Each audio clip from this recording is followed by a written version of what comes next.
Hello बच्चों, आज हम बात कर रहे हैं रोटेशनल मोशन की। तो रोटेशनल मोशन की इम्पॉर्टेंट फार्मूला और इम्पॉर्टेंट कंसेप्ट की हम बात करने वाले हैं। क्लियर? तो रोटेशनल मोशन में हम मोमेंट ऑफ इनर्शिया की बात करते हैं। मोमेंट ऑफ इनर्शिया किसी रोटेटिंग बॉडी का एक प्रॉपर्टीज है जो रोटेट करने से क्या करती है, अपोज करती है। अच्छा, मोमेंट ऑफ इनर्शिया हम बोलते हैं ना। जैसे ये एक्सिस ऑफ रोटेशन है। एक्सिस ऑफ रोटेशन नेसेसरी है। अगर आप किसी बॉडी का मोमेंट ऑफ इनर्शिया कैलकुलेट करना चाहते हैं तो उसमें आपको ये देखना बहुत जरूरी है कि इसकी एक्सिस ऑफ रोटेशन किधर है। क्योंकि किसी बॉडी का मोमेंट ऑफ इनर्शिया बिना आप एक्सिस ऑफ रोटेशन के डिटरमाइन नहीं कर सकते। तो मैंने मान लिया है कि ये है एक्सिस ऑफ रोटेशन और एम मास का एक पार्टिकल है, ओके, और इसकी रेडियस क्या है, आर है। जब ये सर्कुलर पाथ बनाएंगे, जब ये पार्टिकल सर्कुलर पाथ में मूव करने लगेंगे इस एक्सिस के रोटेशन की वजह से तो इसकी जो मोमेंट ऑफ इनर्शिया होगी वो एम आर का स्क्वायर होगी। याद रहे, जो ये आर होता है वो एकदम एक्सिस पर परपेंडिकुलर होना चाहिए। एक्सिस पर बिल्कुल क्या होना चाहिए, परपेंडिकुलर। तो यहाँ पर लिखे हैं आई बराबर एम आर स्क्वायर, इसकी यूनिट हो जाएगी केजी मीटर का स्क्वायर, और आर जो है perpendicular distance from axis of rotation है। ओके, नेक्स्ट है कि moment of inertia of system of particles. और बहुत सारे पार्टिकल्स रहेगी तो आप इसको ऐसे लिख सकते हैं m1 है ना, m1, यहाँ पर m2, यहाँ पर m3 है। और याद रहे कि सभी का जो डिस्टेंस है, ये जो r है वो एक्सिस ऑफ रोटेशन से क्या है, परपेंडिकुलर है। तो स्केलर के टर्म में आप इसको लिख सकते हैं I is equal to m1 r1 का square plus I plus m2 r2 का स्क्वायर प्लस m3 r3 का स्क्वायर, इस तरह से लिख सकते हैं। एक और वर्ड आता है जिसका नाम है radius on gyration. Radius of gyration में क्या होता है,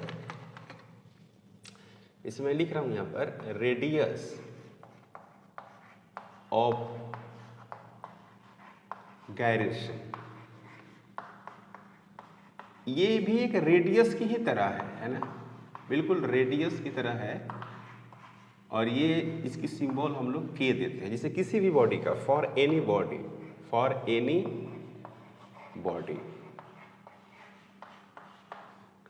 I इजिकल टू लिखेंगे एम के का square,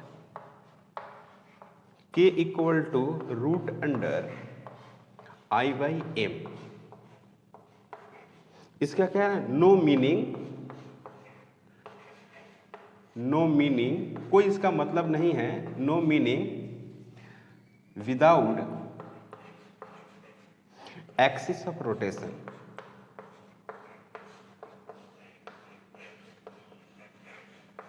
without axis of rotation, ये भी वही बात है, perpendicular distance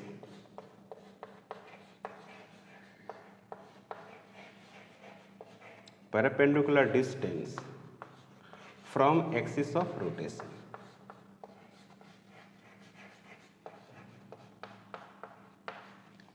from axis of rotation, axis of rotation से परपेंडिकुलर डिस्टेंस इसको बोलते हैं हम लोग। तो एक और बात इसमें लिखते हैं, perpendicular axis of rotation,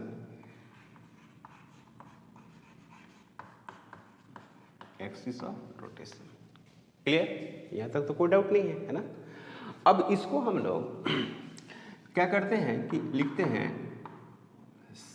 moment of inertia, moment of inertia of some important body, important body. Clear? जैसे मैं लिख रहा हूं क्या, रॉड का, सबसे पहले लिख रहा हूं रॉड का। तो रॉड का कैसे लिख रहा हूं जरा समझिएगा।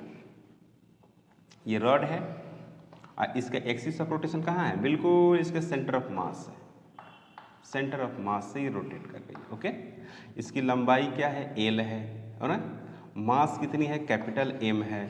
तो जो ICM होगा, जो सेंटर से पास करेगा, बिल्कुल सेंटर से, वो होगा एम एल का स्क्वायर डिवाइडेड बाई 12। याद रखिएगा, बहुत काम का है। तो रड का मैंने लिखा है। अब मैं लिख रहा हूँ रिंग का। सभी को सेंटर ऑफ मास से ही लिख रहे हैं, ये बात का ध्यान रखिएगा। रिंग का तो ये हो गया रिंग है और ये सेंटर ऑफ मास से पास कर रही है, इसकी रेडियस m है। तो ICM is equal to MR का स्क्वायर डिवाइडेड बाई 2, याद कर देना है। उसी तरह से डिस्क है, डिस्क का लिखते हैं,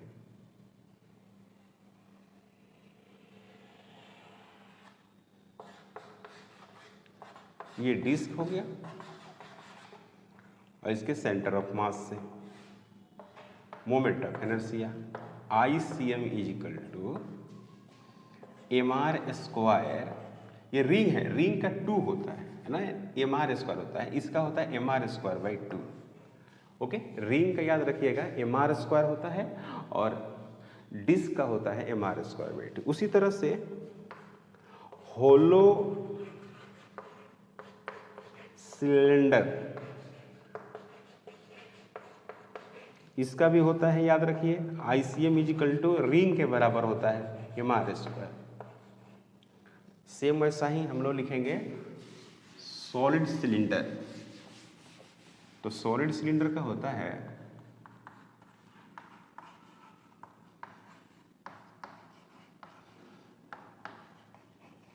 सॉलिड सिलेंडर का मोमेंट ऑफ इनर्शिया जो हम लोग लिखते हैं वो लिखते हैं कितना भाई, MR square divided by 2, disc के बराबर लिखते हैं।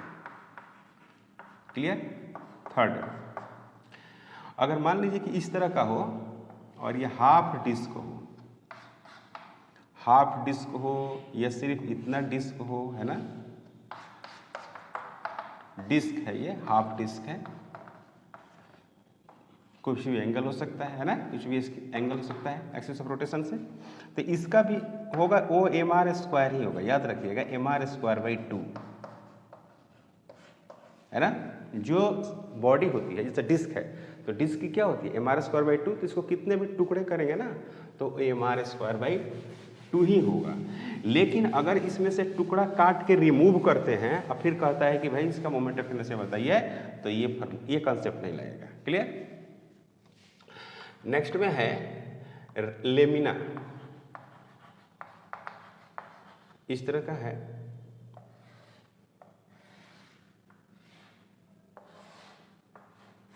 ये है आपको A, ये है आपको B और यहाँ से निकालना है सेंटर ऑफ मास। इसकी मास कितना है m है, तो I जो CM होगा वो हो जाएगा MA स्क्वायर डिवाइडेड बाई 12, क्योंकि इसके टुकड़े टुकड़े करेंगे ना रॉड बन जाएगा। ओके, अब प्लस इसको भी टुकड़े टुकड़े करेंगे तो क्या बन जाएगा, रॉड बन जाएगा। यहाँ पर हो जाएगा MB स्क्वायर डिवाइडेड बाई 12, यहाँ पर लिखेंगे m बाई 12 और A square plus B square, तो ये हो गया तो लेमिना का। अब इसी में अगर कोई कहे कि स्क्वायर का मोमेंट ऑफ इनर्शिया क्या होगा, तो स्क्वायर का मोमेंट ऑफ इनर्शिया में क्या होगी, A और B दोनों बराबर हो जाएंगे, है ना, ये वाली बराबर हो जाएगी। तो फॉर स्क्वायर, स्क्वायर के लिए अगर हम लिखें, स्क्वायर के लिए अगर लिखते हैं तो उसकी मोमेंट ऑफ इनर्शिया क्या होगी, स्क्वायर इस तरह से प्लेट है तो ये हो गया क्या, सेंटर में हो गया, ये हो गया A, ये हो गया क्या A। ओके, तो I जो CM है ICM वो क्या हो जाएगा MA का स्क्वायर डिवाइडेड बाई 12 अब plus MA square divided by 12, तो ये हो गया 2 इंटू MA का स्क्वायर डिवाइडेड बाई कितना 12, और ये हो गया क्या 6 हो गया, तो यहाँ पर होगा क्या MA का स्क्वायर डिवाइडेड बाई 6 और ये हो गया ICM। Moment of inertia centre of mass, centre of मास की मोमेंट ऑफ इनर्शिया क्या होगा, क्लियर, ये हो गया है ना। Moment of inertia of square का मैंने ये लिखा है। अब क्या लिख रहा हूं कि moment of inertia of solid sphere, moment of inertia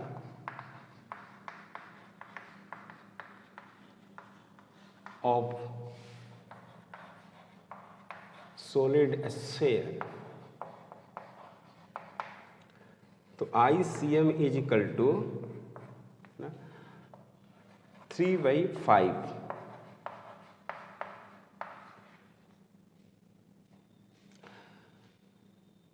3/5 यानी सॉलिड स्फीयर की मोमेंट ऑफ इनर्शिया ये हो जाएगी। ओके, उसी तरह से होलो स्फीयर का होगी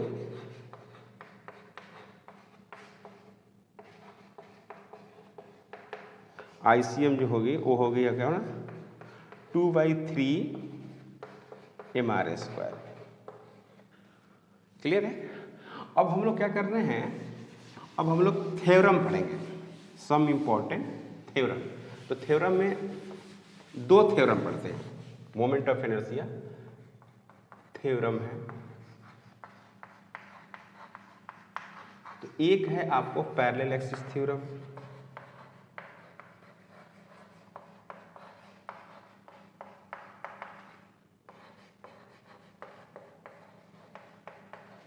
ये है valid for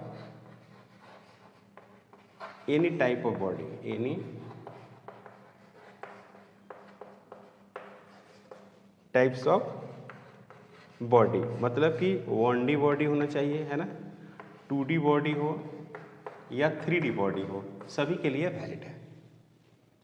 valid any type of body, जैसे मान लीजिए कोई ऐसे बॉडी है, रिजिड बॉडी है, और उसका सेंटर ऑफ मास ये है और यहाँ से एक एक्सिस पास कर रही है, तो इसका एक मोमेंट ऑफ इनर्शिया तो होगा ही।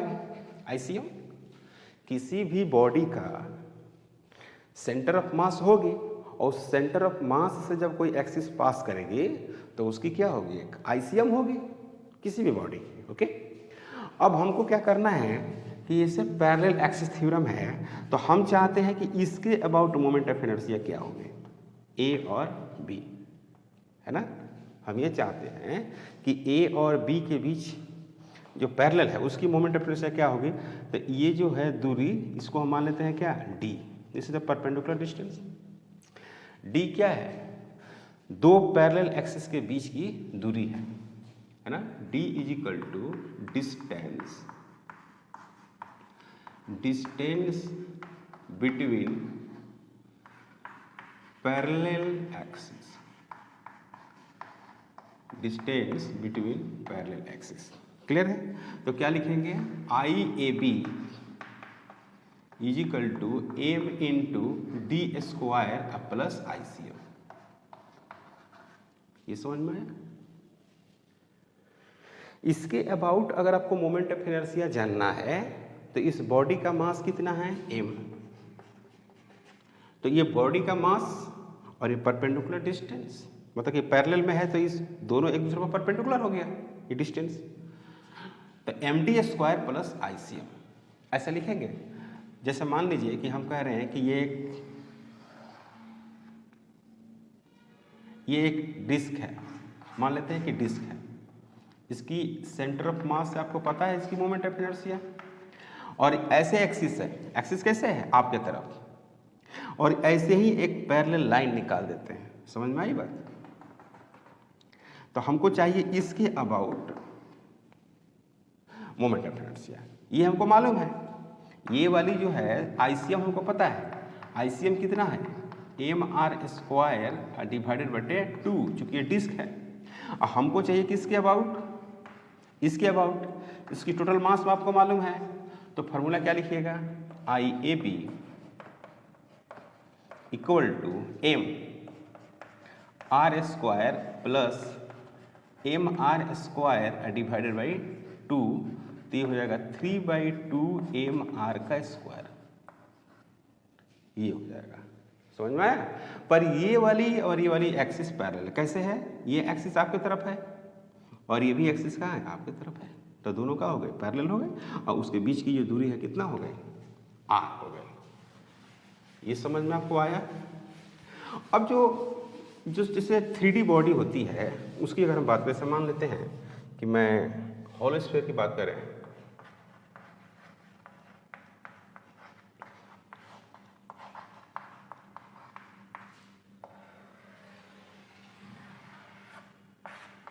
ये होल स्क्वायर है, तो ये तो आपको पता है, हमको इसके अबाउट निकालना है, एंड है एकदम, इसके अबाउट निकालना है। ये ए है और ये क्या है, बी है, ये हो गया ICM, ये आर है, तो क्या लिखिएगा, AB is equal to MD square plus ICM, यानी IAB इजिकल टू MR का स्क्वायर प्लस 2/3 और MR स्क्वायर, तो ये हो जाएगा कितना, 5/3 और MR स्क्वायर हो जाएगा, है कि नहीं, IAB इक्वल टू ये हो जाएगी। और कोई कहता है कि आप इसके अबाउट निकालिए, इसके अबाउट, ये C है और ये D है, तो इसके अबाउट निकालिए, और ये R बटे कितना है, 2 है, तो इसके अबाउट भी आप निकाल सकते हैं।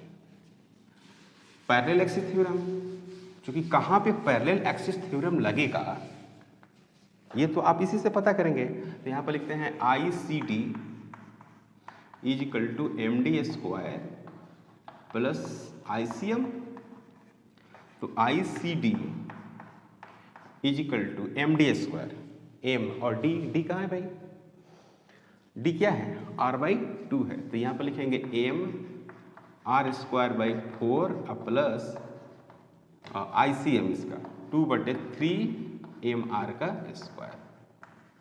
क्लियर है, यहाँ पर MR स्क्वायर अगर हम बाहर ले लेते हैं तो यहाँ पर होगा 3 और 8 है ना, 3 होगा और 8, 11 divided by 12, 11 divided by 12 MR square, ये हो गया। क्लियर, तो हमने समझा क्या, पैरेलल एक्सिस थ्योरम। अब हमको समझना है perpendicular axis theorem.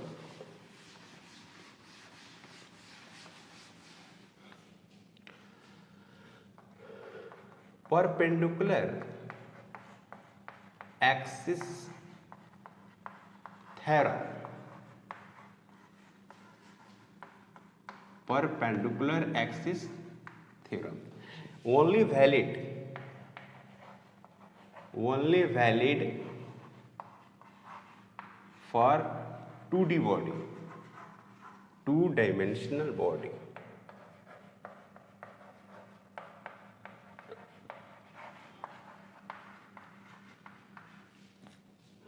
Only valid for two dimensional body. जैसे मान लीजिए ये एक बॉडी है, ठीक है, ये एक्स एक्सिस है और ये क्या है, वाई है, तो ये जो है ये 2D बॉडी हो गया। कौन सा प्लेन है, XY प्लेन, XY प्लेन है, और ये 2D बॉडी है, 2D बॉडी, 2-डायमेंशनल बॉडी। इसका टोटल मास कितना है, कैपिटल M है। तो जो IZ होगा, IZ मतलब इससे परपेंडिकुलर, वो IZ जो होगा वो IX प्लस IY के बराबर होगा। मतलब ऐसा समझिए, ये रिंग है, तो ये रिंग हो गया तो क्या हो गया, 2D बॉडी हो गई, तो इधर एक होगा एक ऐसे होगा, तो ये कौन हो गया, IX, ये कौन हो गया, IY, इसको Y मानिए, ये हो गया क्या, YX माने IX, ये हो गया क्या, IY, और इसके सेंटर से जो पास करेगा उसका क्या नाम है, ICM।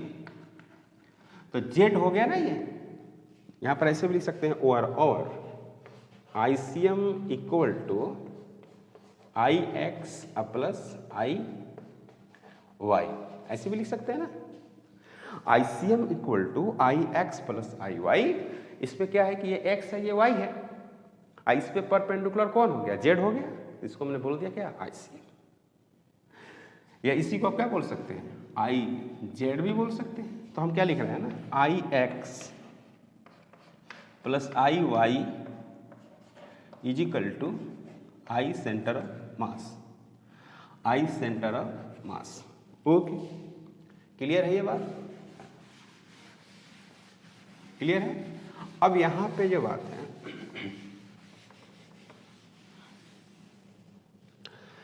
अब देखिए यहां पर इसको हम लिखते हैं क्या, diameter, I X I Y is equal to क्या लिखते हैं, आई डी, यानी moment of inertia, moment of inertia along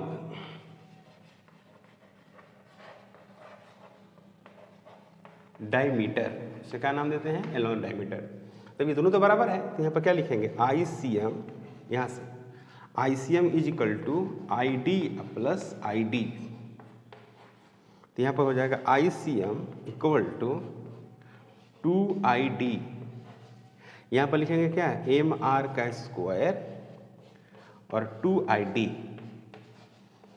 तो ID इक्वल टू आएगा M R square divided by 2, यानी रिंग का मोमेंट ऑफ इनर्शिया क्या आ गया, M R square by two along the diameter. Diameter के along moment of inertia of the ring, this is the ring, M R square by 2। तो अक्सर जो बच्चों से पूछता है कि मोमेंट ऑफ इनर्शिया बताइए रिंग का, तो ये नहीं समझ पाते हैं कि वो सेंटर ऑफ मास से पूछ रहा है कि एलोंग द डायमीटर पूछ रहा है। क्लियर है?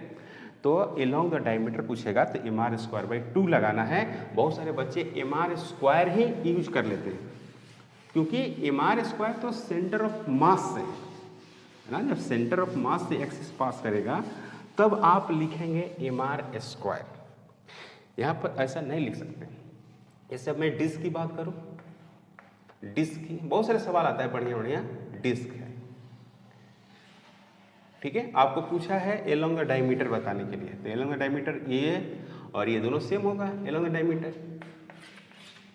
इसका सेंटर ऑफ मास आपको पता ही है, आई जो सी एम है इधर पास किया, तो क्या लिखिएगा, I C M is equal to I T plus I T, ये एक्स वाला ये वाई वाला, तो ये हो गया 2ID is equal to I C M, तो ये हो गया I D is equal to I C M divided बटे कितना 2, तो ये हो गया क्या, I D is equal to M R square divided बटे 2। अब पहले से क्या है 2, तो देखिए डायमीटर के अलोंग जो डिस्क का मोमेंट ऑफ इनर्शिया है वो आ गया एम आर स्क्वायर बाई 4, है ना। डिस्क की जो मोमेंट ऑफ इनर्शिया है along the diameter M R square by 4। अब मान लीजिए कि इस एक प्लेट है, स्क्वायर प्लेट, समझिएगा स्क्वायर प्लेट, ये भी ए है, ये भी क्या है ए है, स्क्वायर प्लेट है, ठीक है। हमको कहाँ से चाहिए, along the diagonal, along the क्या चाहिए, diagonal, moment of inertia along the diagonal. ये क्या हो गया, सेंटर ऑफ मास, इस एक्सिस पर, ये एक्सिस पर, ये परपेंडिकुलर है कि नहीं, तो क्या लिखिएगा, आई जो सी एम लिखिएगा वो क्या लिखिएगा, I D plus I D. Clear है ये बात? तो I C M is equal to 2ID। Clear है ये बात? कोई डाउट? यहाँ तो कोई डाउट नहीं है। तो फिर लिखिएगा क्या, I D equal to I C M divided बटे 2। अब आईसीएम कैसे लिखते थे, याद है आपको? आईसीएम जो मैंने लिखा था स्क्वायर प्लेट के लिए मोमेंट ऑफ इनर्शिया, मैंने आपको बताया था कि स्क्वायर प्लेट के लिए मोमेंट ऑफ इनर्शिया आप कैसे लिखेंगे। तो मैंने ऐसे देखिए, I D is equal to actually क्या था, M A square plus B square lamina का डिवाइडेड बटे कितना 12। अब पहले से क्या है 2 है।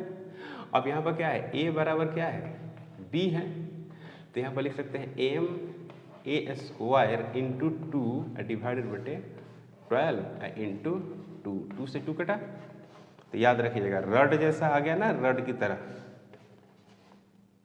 ये हो गया डायगोनल के अबाउट है moment of inertia along the diagonal of the square plate.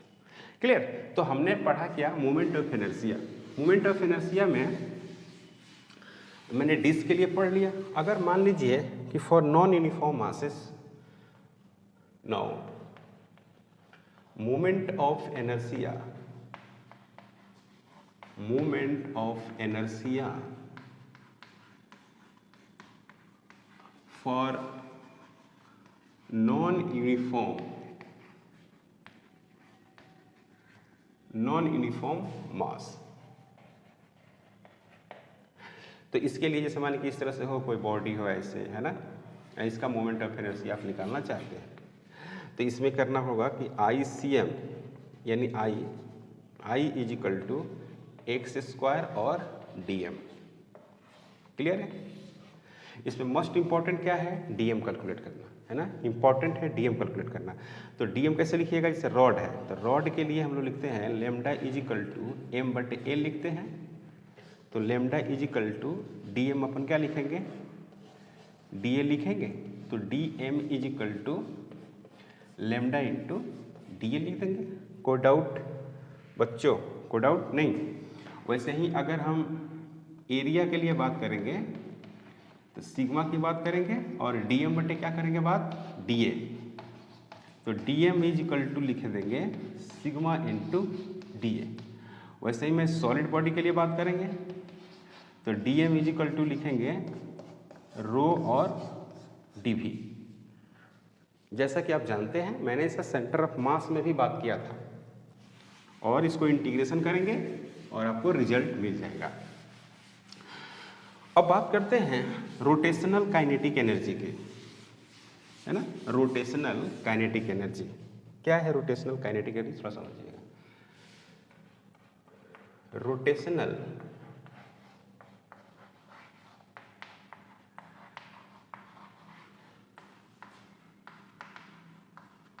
Kinetic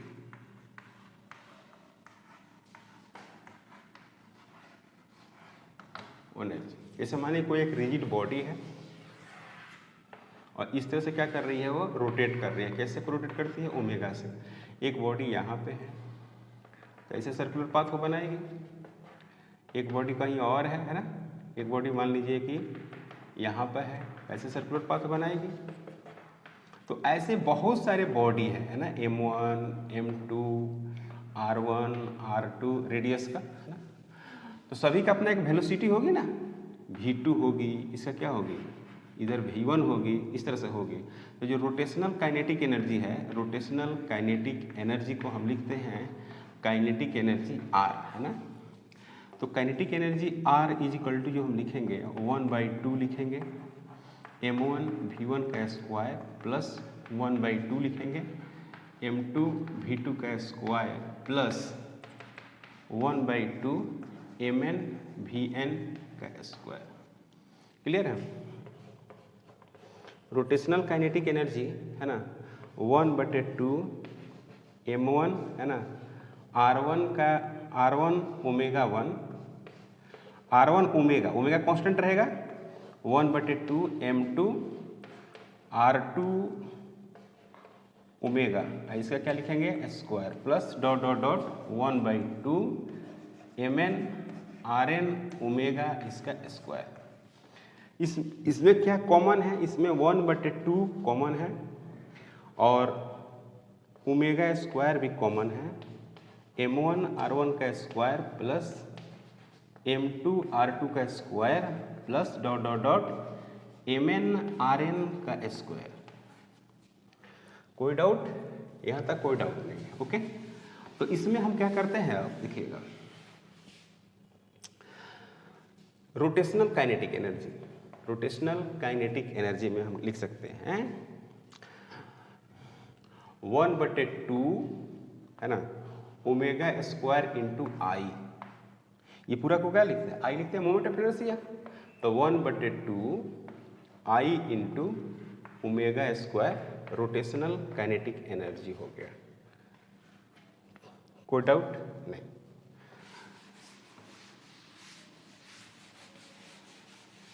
इसी को थोड़ा सा और आगे बढ़ाते हैं, थोड़ा सा देखिए।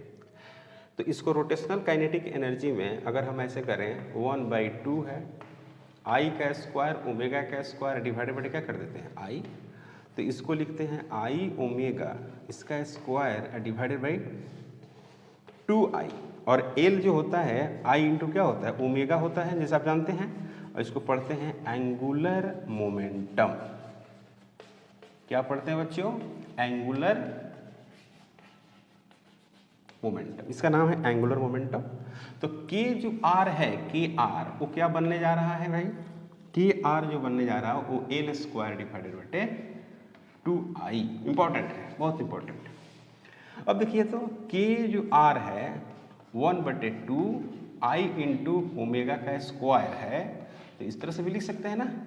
तो यहाँ पर हो जाएगा एल इंटू ओमेगा डिवाइडेड बटे 2 के आर। बहुत इंपॉर्टेंट फार्मूला है ना, बहुत इंपॉर्टेंट फार्मूला है, इसको आप याद रखेंगे। आज के लिए इतना ही, नेक्स्ट क्लास में मिलते हैं। अगर आप हमारे चैनल पर नए हैं प्लीज़ सब्सक्राइब करें, शेयर करें। Thank you.